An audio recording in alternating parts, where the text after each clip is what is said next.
Hi friends, எல்லாருக்கும் வணக்கம். இன்றைக்கி நம்ம என்ன பார்க்க போகிறோம்னா ரீசனிங் சம்ஸ்லேருந்து சில சம்ஸ் பார்க்க போகிறோம். பார்த்திங்கன்னா நம்ம ஏற்கனவே பார்த்தது தான் ஏபிசிடி மெத்தட். பொதுவாக பார்த்திங்கன்னா நான் ஏபிசிடி எப்படி எழுதுன்னு சொல்லியிருப்பேன். ஏபிசிடி பொதுவாக வந்து பார்த்திங்கன்னா இந்த ஆர்டர் வைஸில் தான் எழுதணுமே. ஃபஸ்ட்டு 13 லெட்டரை இந்த ஆர்டர் வைஸும், அடுத்த 13 லெட்டர் பார்த்தீங்கன்னா ரிவைஸில் இந்த மாதிரியும் எழுதணும். அப்போ தான் பார்த்திங்கன்னா நீங்கள் ஏபிசியில் எந்த மெத்தடுக்கு சம் கேட்டாலும் அட்டன் பண்ண முடியும். இப்போ பார்த்திங்கன்னா நம்ம ஒரு சம் பார்க்க போகிறோம்.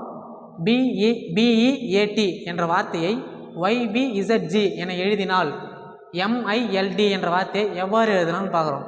இப்போ பார்த்தீங்கன்னா B இருக்குது, அதுக்கு ஆப்போசிட்டில் அதே நம்ம Y இருக்குது, E இருக்குது, அதுக்கு ஆப்போசிட்டில் V இருக்குது, A இருக்குது, அதுக்கு ஆப்போசிட்டில் Z இருக்குது, T இருக்குது, அதுக்கு ஆப்போசிட்டில் G இருக்குது. அப்போ பார்த்தீங்கன்னா நான் சொன்ன மாதிரி இந்த மெத்தடில் நீங்கள் எழுதி இருந்தால் தான் இதுக்கு நீங்கள் ஆன்சர் பண்ண முடியுமே.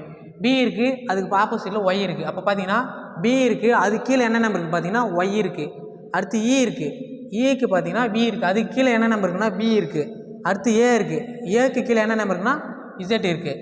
அடுத்து T இருக்குது, Tக்கு மேலே என்ன நம்பர் இருக்குன்னா G இருக்குது. இது போல் தான் இந்த மெத்தட் சம்முக்கு இது ஆன்சர் பண்ணிடுறாங்க. இப்போ பார்த்தீங்கன்னா இதுக்கு அதே மாதிரி பார்த்தீங்கன்னா M இருக்குது, அதுக்கு கீழே என்ன நம்பர் இருக்குன்னா N இருக்குது. அப்போ ஆப்போசிட்டில் N.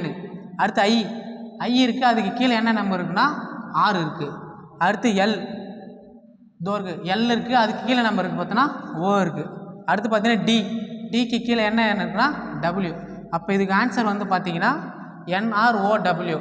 இதான் வந்து ஆன்சர்.